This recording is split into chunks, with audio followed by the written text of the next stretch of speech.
Hello, everybody, and welcome to another episode of the Hardscape Growth Show. I'm your host, Alex from TechnoBlock, and today we're joined by Kevin Moore from Carroll Landscaping. He's returning second time on the show.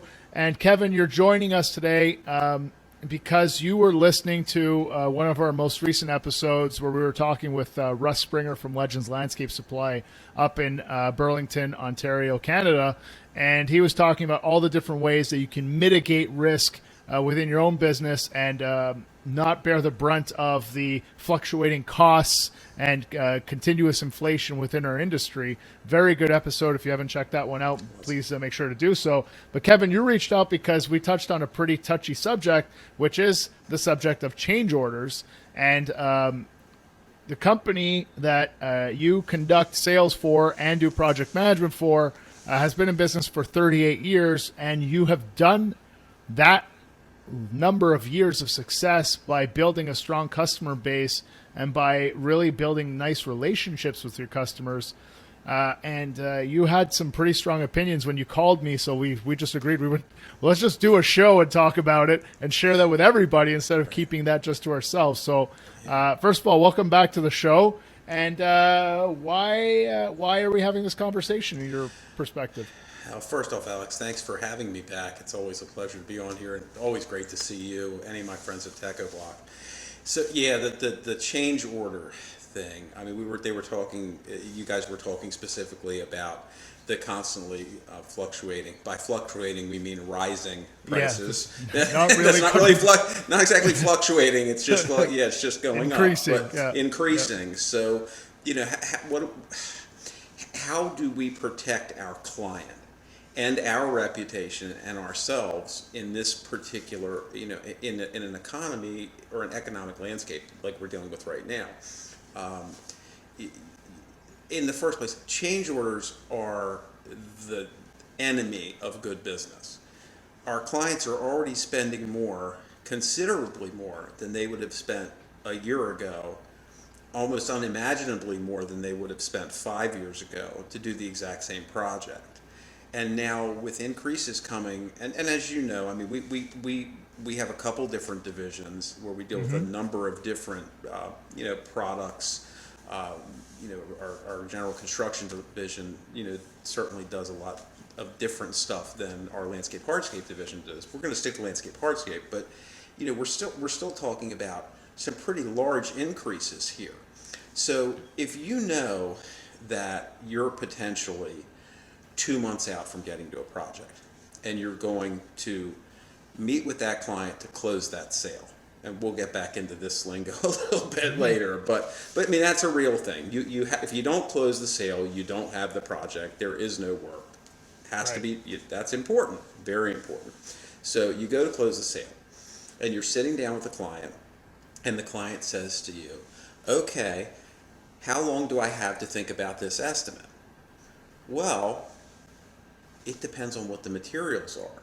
So it depends upon a number of things. I'll get my pricing updated on a weekly basis. Okay? So I need to educate the client in the fact that, look, things jump 10% all the time. Like nothing. As a matter of fact, let's use this as an example. I've had an older a air handling unit, AC unit outside my house. We were talking about this last week. Yeah. And a friend of mine called me, and he's the HVAC guy we work with, and he's like, "Kevin, I know that unit's getting old." I said, "Yeah, it is." He said, "Well, if you don't swap it out before May 1st, it's going to go up another 10%. So guess what we did? We swapped it out before May 1st because I didn't want to pay an additional $680 for no reason, because I knew the unit was going to go relatively soon. Okay, I mean that's a reality now. That's not it might go up. No, everything's going up all the time. So we need to get the client to commit to the project. We need to get the materials ordered immediately. Okay, not like, when I get back into the office 2 Thursdays from now, when I remember I'm going to order the materials. The materials might have gone up 4 to 7% in our industry at that point, right? Yep. So we got to order them up front. We got to make sure we have secured those materials, and we have to have a good relationship with our suppliers to know, hey, we're going to buy this stuff in advance. Here, this is good. Here's your money. Let's move forward with the project. And that's a good way to protect our client so that we don't lose money. I am not going back to a client and telling them, I'm sorry, Mr. and Mrs. Smith, when we originally signed on the contract, this is how much it cost, but it took me like 2.5 months to get to you, and now it's everything changed, $4,000 more. So here, you can do this, or I'll give you your money back. The answer is going to be, give me my money back, because that could have been avoided. So, how do you avoid that specifically? Okay. You mentioned ordering the product in advance. Yes. That's one thing you can do, but there's a lot of other variables that, like, I can't order my aggregates in advance, my fuel in advance. Like how do you prepare accordingly? So for pricing, you have to build in a certain level of contingency for these things. How many times, I don't even know how many times we've run into each other at Hardscape showcase, the summits, etc. Yeah, all those events, Pete stood up there. You've stood up there on the stage and said, we sell time a million times over. I agree. We do sell time. If you aren't marking up your materials, if you're not adding in additional costs for certain things, okay, for example, if we have a trenching job that's going to require one of our MTs in their trenchers, those trenchers are going to throw teeth. There's going to be damage to those trenchers per X number of feet. So you need to add in a little bit of additional money to cover the cost of repairing that trencher bar. I mean, it's okay. This is one example. If you're purchasing a $10,000 order from your Teco distributor, okay, and you're selling it to your client for $10,000, you're an idiot. Okay, we need to mark up our materials. It doesn't have to be 50%. It doesn't have to be not that that's necessarily even an unreasonable amount, but we need to protect ourselves. Okay, we need to have some level of built-in percentage on top of that to protect ourselves against the movement in fuel prices. Okay. Yeah. So how do you determine that number? If because you just said like 50% maybe not reasonable, or maybe it is. So like, how does one determine what is reasonable? That sounds very subjective. Honestly, it is somewhat subjective because it depends on what the market will bear at the time. I think generally speaking, 30% is would be to me something of more of a minimum. But it also depends on what your numbers are. But I'm curious, in terms of that markup, you view that markup as the buffer, and are there certain materials that merit a higher markup? Certainly, yes, special order or fragile materials, and these really So let's say, this really doesn't speak to your product line necessarily, okay.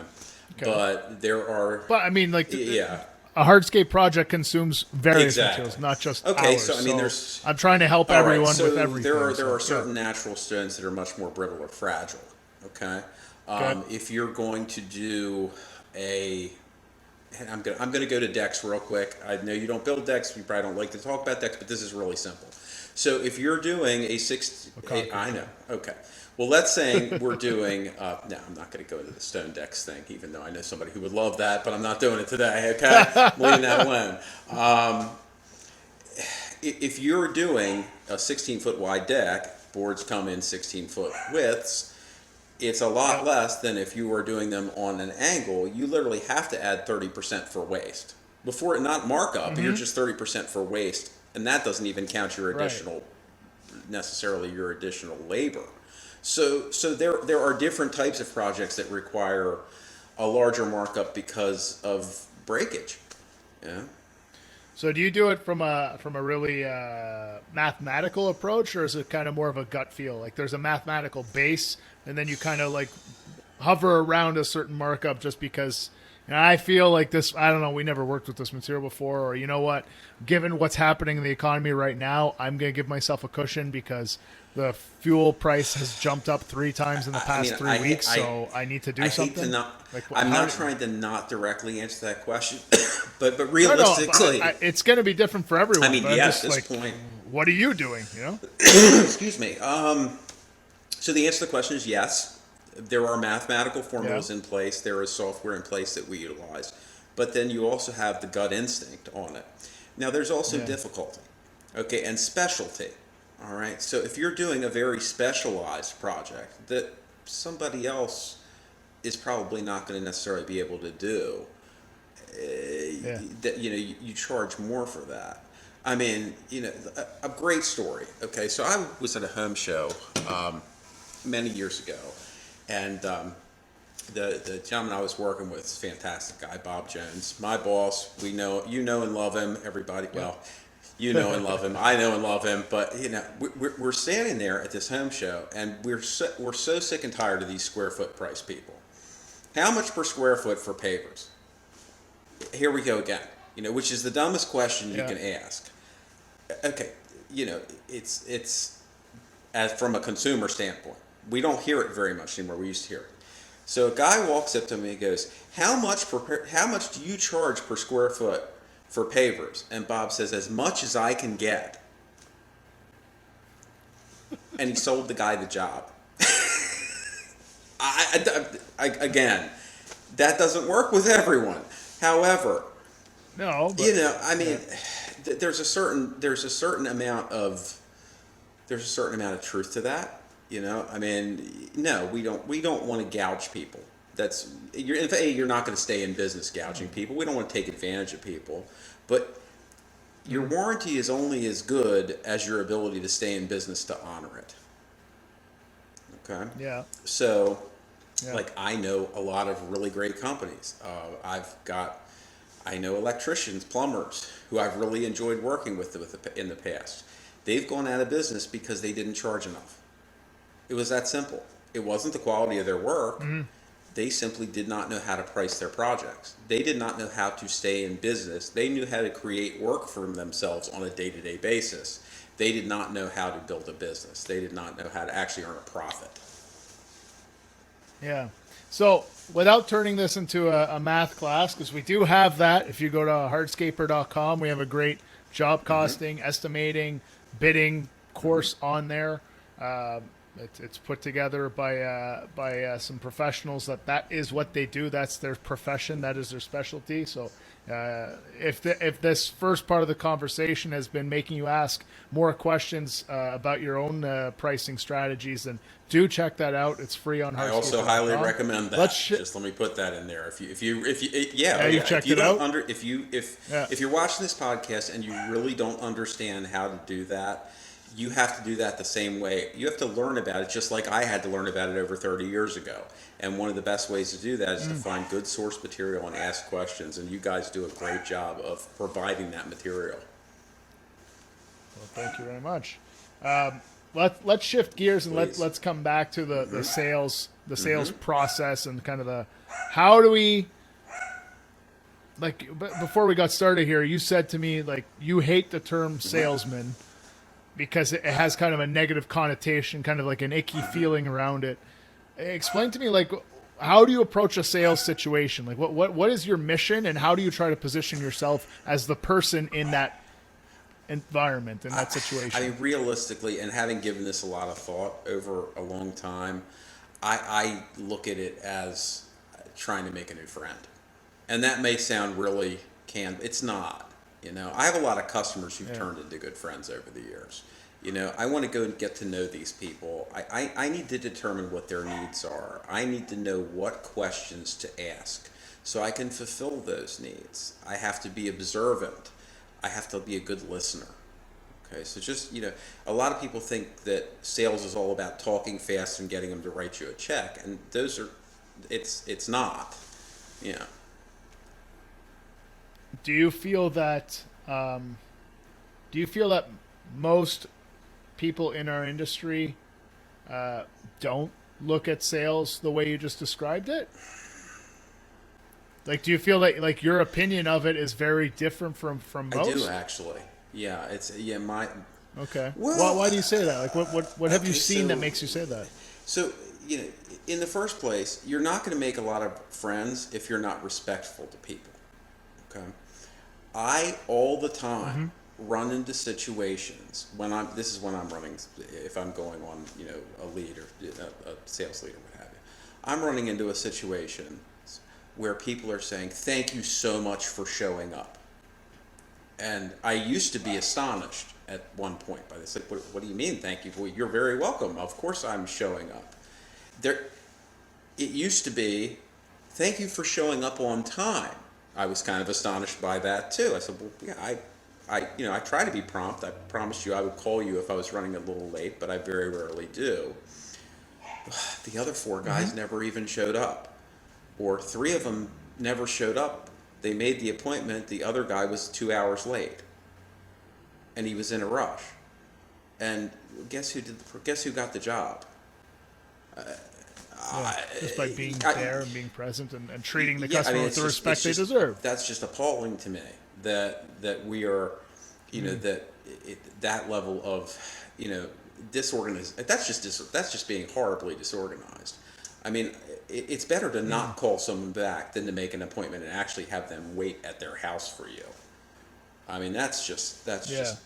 But if as a contractor we do something like that, those people will remember our names, and not in a good way. They're going to be complaining to all their friends about how so and so never showed up for their appointment and never called them back. That's just reality. Yeah. That's what it is. Yeah, for sure. If you get stood up like that, your friend calls you that night. You're sitting in the backyard looking at this thing that you want to transform. Right. You're having a glass of wine or you're having a beer. Your buddy calls you. You guess what happened today? I had a contractor who was supposed to come over. He never showed up. Oh, yeah? What's his name? Yeah. For sure you're going to say the name. That's just the reality. So, you got to think of the repercussions down the road, too. And treat the customer with the respect that they deserve, because whether they end up being a customer or not, they do have an impact on your revenue in the future. And that example that we just gave is a perfect one. You also have to have respect for yourself. And a couple examples of that. I mean, not everybody who calls the office is a customer. Yeah. A client isn't a client until they spend money. They're a potential client. Right. We had one guy every year, lived in a monster house, not far from where you and I did that shoot in 2017, maybe? I can't remember. Whatever, it was a long time ago. It was fun, but a long time ago. Anyway, it was 17. But, yeah. I mean, this guy reaches us through the website every year to make an appointment for the same thing. He's never done the job, and someone in the office will make the appointment. So finally, after the third year, we called and say, hey, it's not any cheaper than it was the last two times you made us come out there.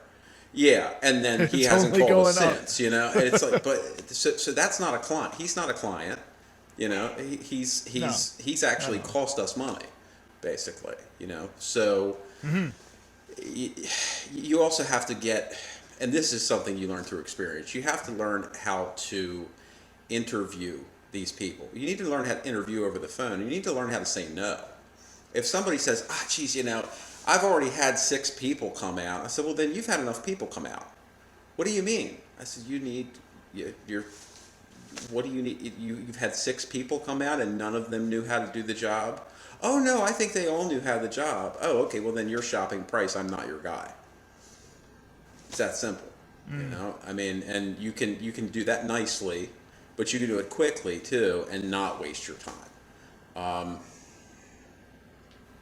How do you do that? What do you? Something very similar to what I just said to you, but along those lines. Okay, good example.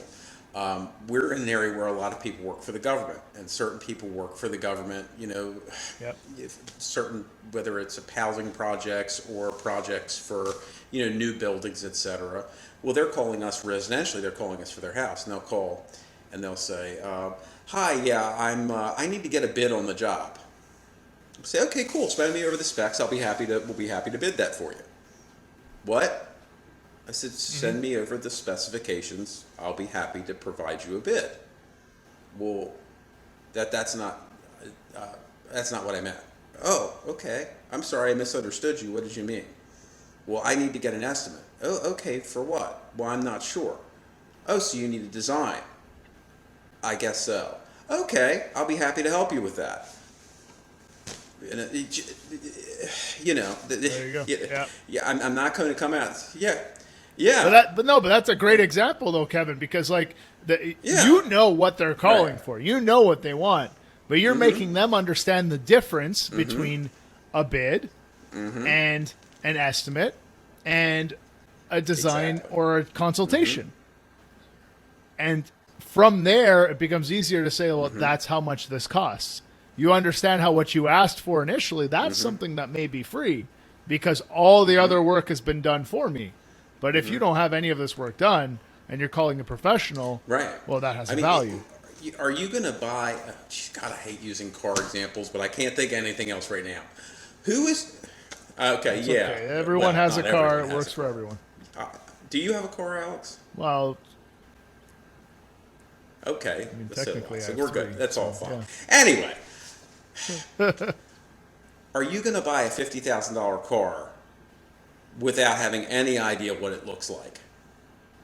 Okay. Why would somebody buy a $50,000 landscape without a design? It makes no sense. Neither do I. But people do it all the time. Yes. Well, we do. Industry. But that's why I said we the understand car, the because it's the importance same. of the design. We need to educate our. Part of being a good friend to the client is educating them. It's important to educate them. They need to know. Okay, well, why are you doing a Teco block mini Creta wall here instead of a Balcon wall? Well, sir, because Balcon's been out of business for 20 years. I mean, and that sounds like oh, wow, yeah, okay. There are different, you have to sell quality. You have to sell quality and value from a direction where the client understands that you're looking out for them. Like, look, I've been using this wall for 15 years. I basically have never gone back on a warranty on one of these walls. They hold up really, really well. This is a long-term investment. You're spending a lot of money. Don't save $2,000 to redo this project again in 5 years, because you're not saving anything. You're spending 3 times as much. That's it.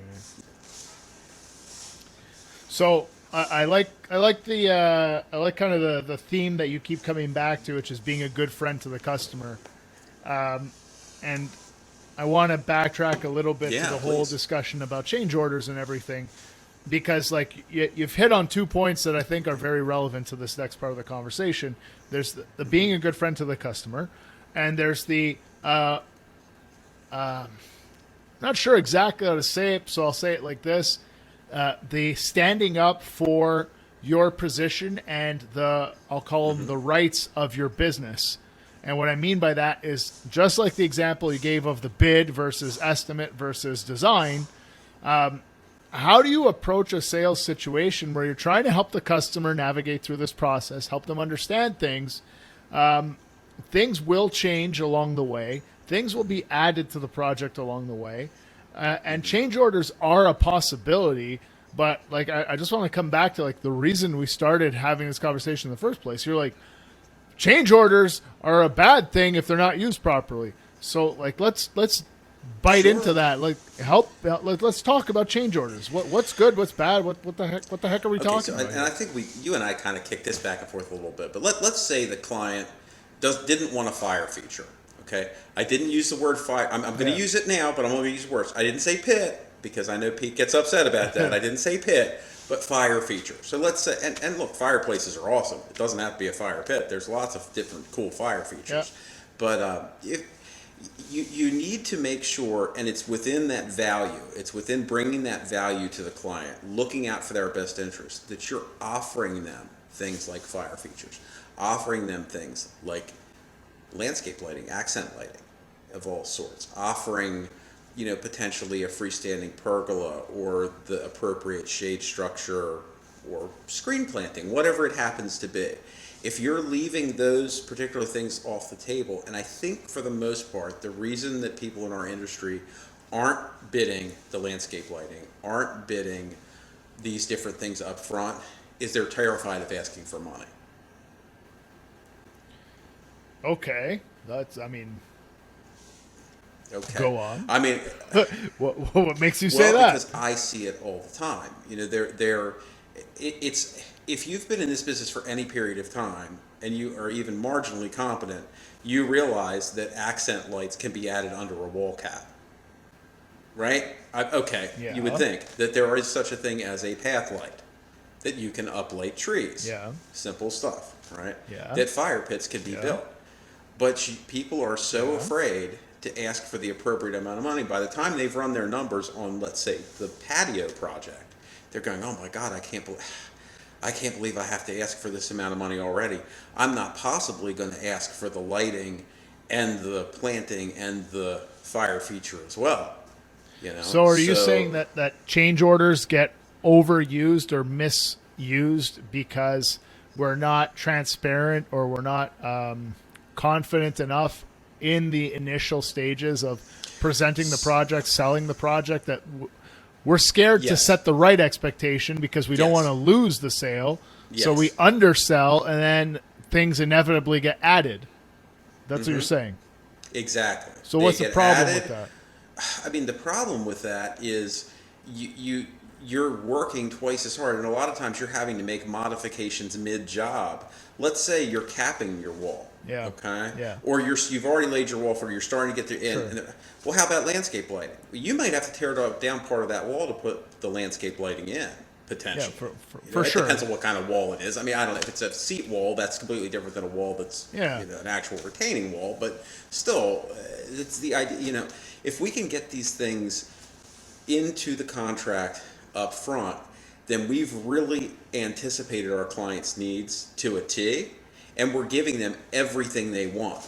If they can't afford to do it all at once, then you do the project in phases. I sold one was a phase 3, and God, I don't even know what phase it is on this other job. In the last week, like between the two, they've got to be well over $100,000. I don't know, and those were existing long-term clients. I basically repriced everything for today's prices, emailed it out, they mailed a check.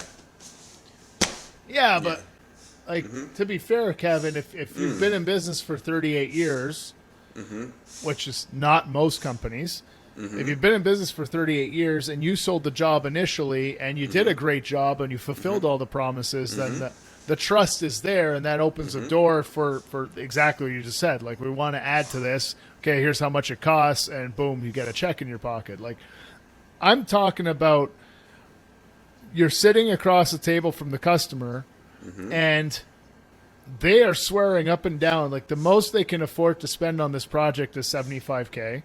Right. You're looking at the job, and you're saying, okay, to do the things that they want, I can maybe do it for 77. I think I can get them to go there. So you don't talk about these other things. Maybe a pergola, or maybe it's lighting, or maybe it's like upgraded plant material, or what have you. I don't know. So you don't talk about them. In your scenario, what you're talking about is now we're building the project, we're going along, and they want to do it. So that results in a change order, and it might be a mess for me to handle, and it'll definitely cost them more. But I don't think that that's a situation where they get taken by surprise. Like, agreed. Like they're asking for more. Agreed. And I think we need to segue into the other sections of what the problems with change orders are. Yeah, we get bogged down in that, because agreed, that's not the end of the world. I was simply saying on really a properly proposed, a properly designed, a well thought out proposal. Those things have been anticipated, but the type of change orders, Yeah. Sorry, I'm not saying that you're wrong to like bring your example up, because Right. like selling in phases is an option. Using financing programs, whether the customer gets a personal line of credit or home equity line of credit, or they want to use a credit card for whatever reason, or they want to use something like the Pay Now Pay Later financing program. Like, these are all options that can help them when they thought the limit was here, or they know the limit is here, but the project is surpassing that limit. There are options, and you shouldn't be afraid to paint a realistic picture, because at the end of the day, the only one you're doing a disservice to, if you're not painting a realistic and honest picture, is yourself. So, like, I don't know why you're wasting your own time doing that, selling a job for less than it should be sold for. But Happens every day. when I know it happens every day. We're trying to stop. That's why we're having this conversation. Sure. But like, there's the parts where the customer is going in fully aware that if they want to add something, it will cost more. We're in a special environment right now where economically everything is continuously changing and increasing. And it's very difficult, because now I'm signing jobs today that I'm going to be putting in the ground at the end of the year, or potentially even next year. There's no way for me to know how much things cost. You talked about marking up the materials to help cover for me and mitigate some of the negative impact of those increases. But ultimately, if I want something and it's not available anymore, and we need to make a change, and this new thing is more expensive, or ultimately the price of something has made it cost prohibitive, it doesn't fit in the budget anymore. We were going to use this material, but now this material is sold for nearly twice what it once was, and it doesn't fit in your budget anymore. How do we handle that? Someone with your experience, like, help me figure out, like, what would you do then? So I'm going to put my project manager hat on figuratively. Let's do Proper planning prevents piss poor performance. Right. Every time. Have your material pricing in hand. So in our market, okay, we are expected to take a 1/3 deposit on our project. There are exceptions to that. One of the exceptions to that is if the material is special order and would exceed that 1/3 in order to secure said material. Okay. That, I don't know that that's universal. I'm not familiar with Canadian law specifically, but that's something. I don't think there is a law around deposits. Okay. If you need to secure that material for that price, to put that money out there, you need to get a large enough deposit to do so. Because realistically today, everything is special order. Yeah. Everything is special order. Nothing is people on the can't shelf. hold stock. Exactly. Nothing is on the shelf. Yeah. Okay, so that would be my statement to you on that, is that if you look at reality where everything is special order and use that to your advantage. So you're probably saying, what's this lunatic talking about now? Use this to your advantage. So everything is special order. It's almost impossible to get anything. Tell your client that. Start the conversation with that. I want a patio. Okay, we've got very limited availability now. We, as in everyone who lives on planet Earth. Okay? Yeah. So people know this. Okay? If they don't know this, they probably just either cut open the used mattress they found and found $15 million in there, or inherited an enormous amount of money and got let out of a mental institution somewhere. Other than that, if they can afford to hire us, they understand this as a reality. Okay? So,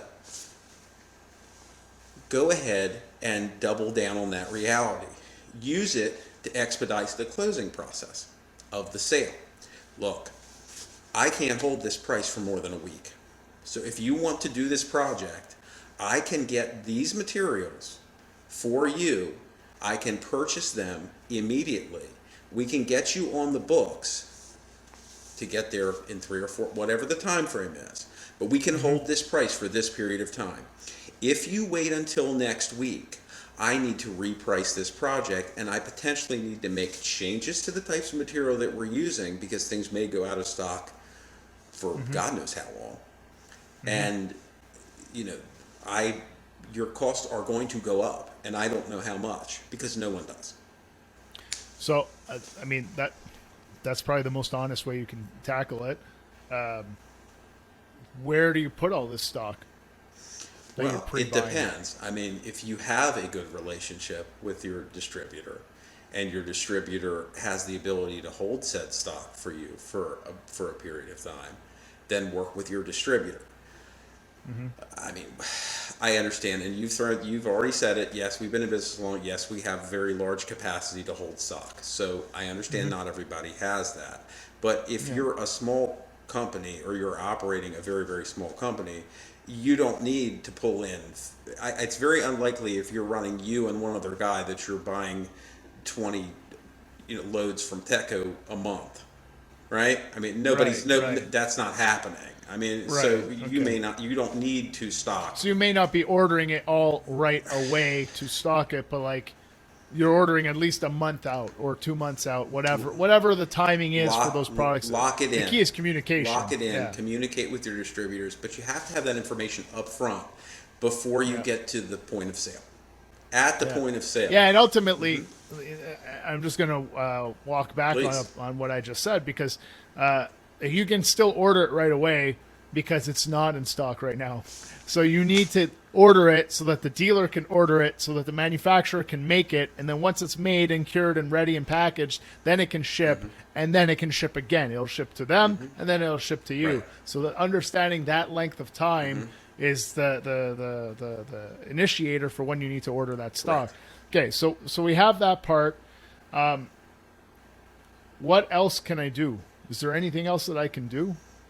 There's so many things that can be done. Actually, no. Before we get to that, actually, I want to ask you: has your closing rate changed because of that tactic? Well, I'll take a little bit of issue with the term tactic, simply because it's not a tactic. It's just, it might be brutal honesty. Okay, adjustment in approach, is that more appropriate? I guess so. It's honesty. Okay. It's being honest. Yeah. I don't know when things are going to come back in stock. I don't know what the stock situation is going to be from day-to-day basis. We don't know what the fuel prices are going to be from a day-to-day basis. We don't know how these are going to, I mean, we know things are going up. We just don't know how fast, and we know that things are unavailable. We just don't know what's going to be unavailable next week. We just know what's unavailable this week and what's available this week, basically. Or let's not even go this week. Today. So no. In other words, do most customers sign at that point when you say, "This is the reality. If you don't sign this week, next week I will have to requote the project because prices of everything are going up, availability of everything is going up." So in all fairness, let me back up a little bit. The week timeline that's not a one size fits all. Okay, if it's not a week, in other words, if I know that my material is the same until the end of June on a certain product and that the availability is there, I don't say you need to sign in the next 3 days or your coupon is going to expire. That's that's dishonest. That's not what I do. But I try and give people a very kind of a wake up call situation of what's going on. I guess I'm asking, is it effective? Yeah, very, very effective, because it separates. It really separates the people who are serious from the people. Well, they're serious now, okay? Because just because somebody doesn't do it now doesn't mean they're not going to do it in 2 years. You also don't want to burn bridges, okay? Because there's a lot of clients who I've done work for, and it might be a dinky little job, it might be something. And I went and I saw their brother or cousin or neighbor, and we talked about a job 5 years ago, and then they called me this year, and we revamped the whole thing, and we did it. And if they'd have done it 5 years ago, they would have paid half the price, but they didn't do it 5 years ago, and they understand that. So you always want to keep a good, friendly relationship with potential clients, assuming you want them as potential clients, because not everyone is my client. So, but you still want to, I mean, I think it's been very effective. Okay. And in the instance when you do have to address that situation, like I brought up before, because you put your project management hat on, but I want that material, my material's not available anymore. Even if we planned, it doesn't matter, we planned. We ordered the material, but it's not happening. I can't get that material anymore. Or I ordered that material, but the pricing still had to go up even though I ordered it because they can't make it at that price anymore. They have to change the price. How do you navigate that situation with the client? I mean, I haven't had the latter of those. They can't make it for that price anymore because they've had to change the price because I've already locked in my price on that material. So they have to honor prices with, at least with us, within this price structure, within a certain time frame. My distributors don't get to declare force majeure on me and change their prices immediately. They give me a price list that's good until this date. That's the price, or I consider it to be a breach of contract. I don't deal with them anymore, and so we have not had that occur. But as far as like the other options, realistically, I can only think of a couple times that's happened, even in the current climate. And we've worked it out one way or the other without having to go back and eat the additional cost, if there's even is any additional cost. And if we're talking about like an $80,000, $100,000, even $30,000 job, and we're talking about $300 more, we should have enough margin to be able to cover that in our markup or in our slush fund, so to speak. What's slush fund? The markup, the overall markup, that kind of. That undeterminable number of what an overage might be, whether it's breakage, what have you. That's kind of covered in the markup. We haven't run into a situation where our planning was so poor that we waited until 2 weeks before we were ready to start the project and the material costs went up 50%. Like, that just hasn't happened to us. Okay. I know that's a reality, but that's our planning is we're a lot tight. We plan a lot tighter on that. Mm-hmm. Okay, so let me try to just make this like some actionable. Let me try to make this some actionable advice, like piece by piece here. One is order the materials as quickly as you can. You get the order, or you get the signed contract. You know what you need. Collect the deposit that's appropriate for acquiring the materials.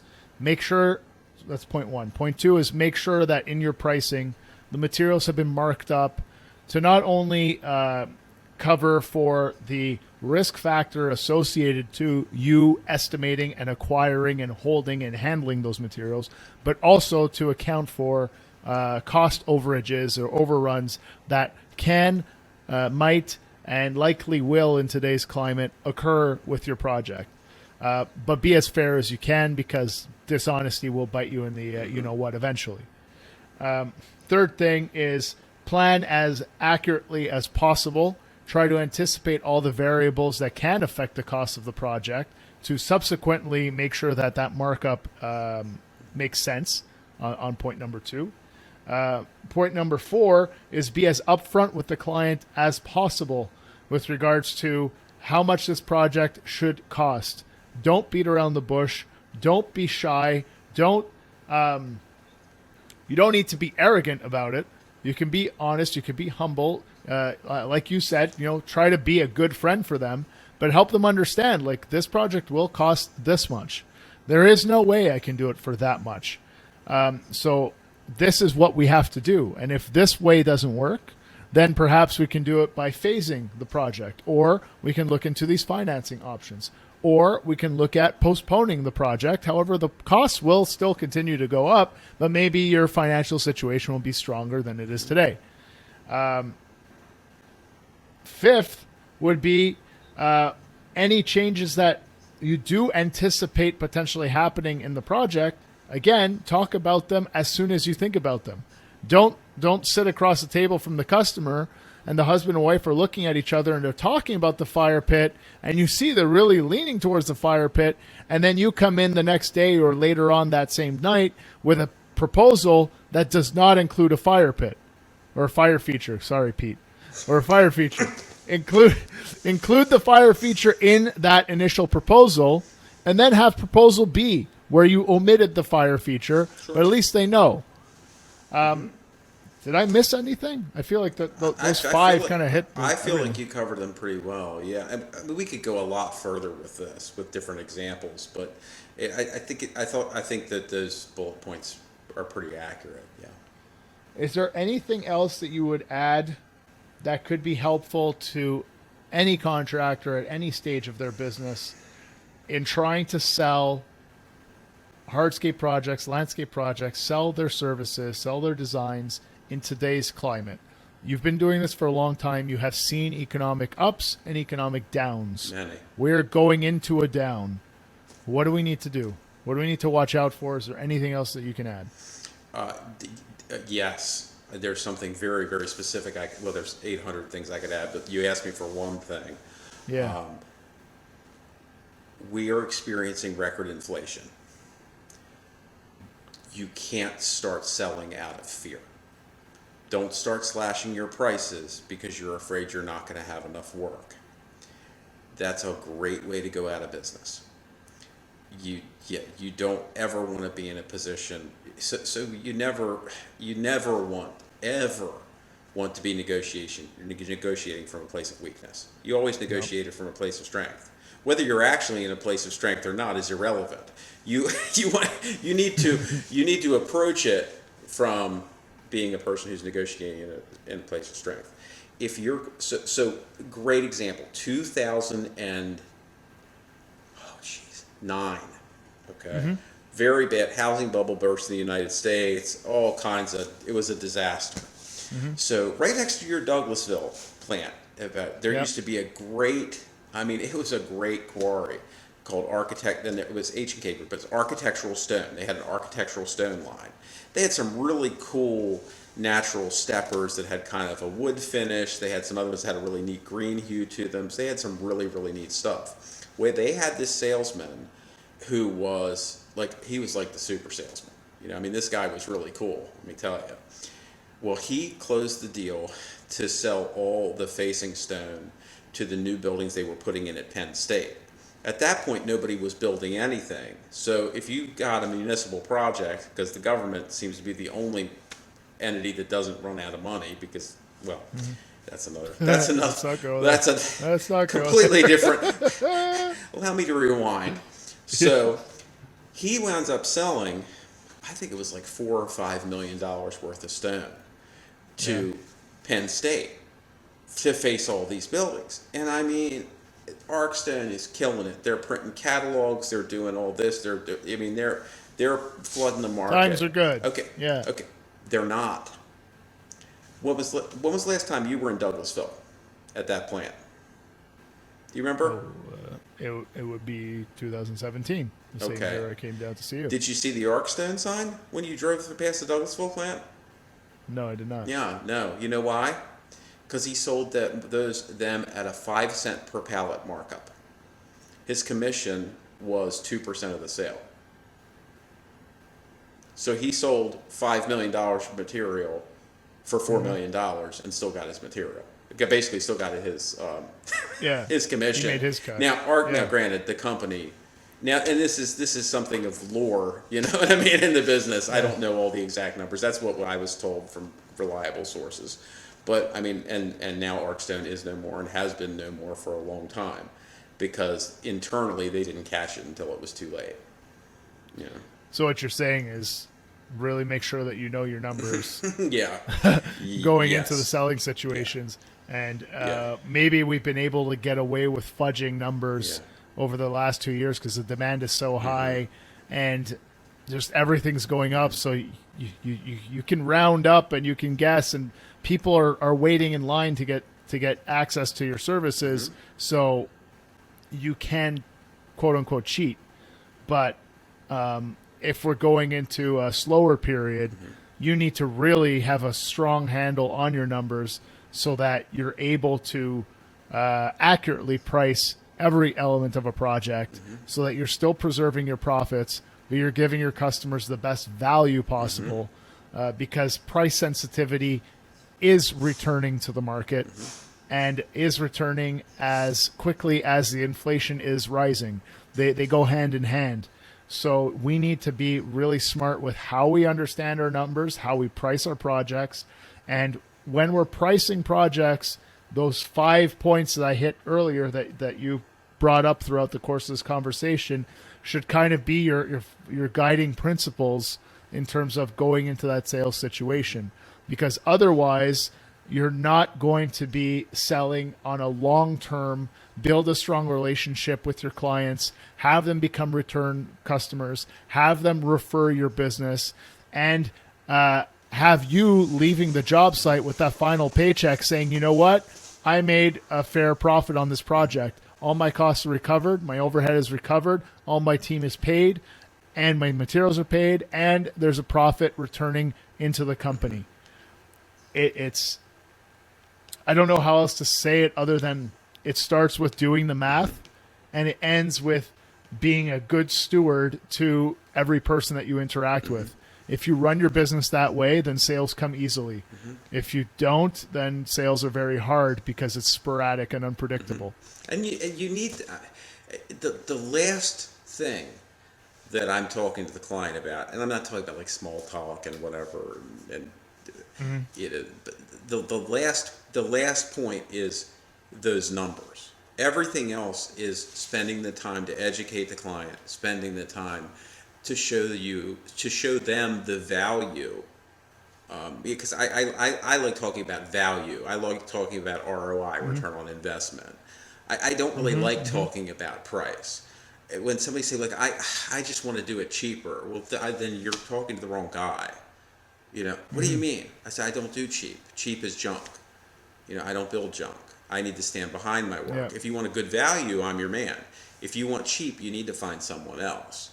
You know, it's about sticking to those principles of, okay, we're going to build good quality projects with good quality products that last and actually give our clients a good return on investment, not just financially, but more importantly, from a quality of life standpoint. I mean, you really don't need a patio with a fire feature and built-in water wall. Like, No. To live your life, you're not gonna starve to death if you don't have, like, these are not necessities, Right. but these are things that do improve your quality of life so that you can enjoy yourself and, you know, entertain clients, entertain even just your family. You know, these are things that will bring enjoyment to you. You know, so we need to give people really good long-term value out of this and let them see this is a good investment for more ways than one. Yeah? I think that's a good way to put it. Okay, Kevin. I think we've hit on a million and one things, but I think we came up with a good summary there at the end. Last chance. Anything else you want to add before we bounce for this week? At this point, just one thing I can say, having been in this business as long as I have, is just to double down on that idea of treat your client like they're your friend. You know, because a lot of them will in long term become your friends and will be wonderful assets to your business and wonderful advertising for your business. You know, don't be the hit and run guy. It doesn't work out. It never does. You know, it's a marathon. It's not a sprint. Keep your friends close. Keep your clients closer.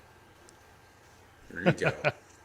All right, Kevin. Thank you very much for joining us this week. Before we sign off, how can people reach you if they're interested in continuing this conversation about sales and picking your brain? What's the best way to get a hold of you? Best way to get a hold of me, honestly, is via email. Kamoorecl @gmail.com. Hit me up there if you want to continue the conversation. From there, you can get my links to Instagram, Twitter, etc. And we can, but you know, if you really want to have if anyone actually wants to have a personal conversation about this, I'm here. I'm available. I'd love to talk to some guys about it, guys or gals about it, whoever wants to have this conversation. As you know, I've been pretty committed to elevating this industry for a long time. Absolutely. And Articles, blog posts, you post regularly on LinkedIn. I do, Yeah. and I'm still very, very committed to that goal. I want to get our industry to the level that it should be, And, so if I can be of any help to anyone out there listening right now, shoot me an email. I will get back to you. And I'm just going to plug real quick the first episode that we did together, which is called Project Management, Staying Ahead of Material Shortages. That one came out in September of 2021, but there is a ton of great actionable advice in that episode as well. It's actually one of our most popular ones all time, with a couple thousand people having checked it out already. So make sure if you haven't listened to that one that you do. Kevin, once again, thank you very much for joining us on the show. And until next time, everyone, work hard, pave harder. This is Alex from TechoBlock. We'll see you next week.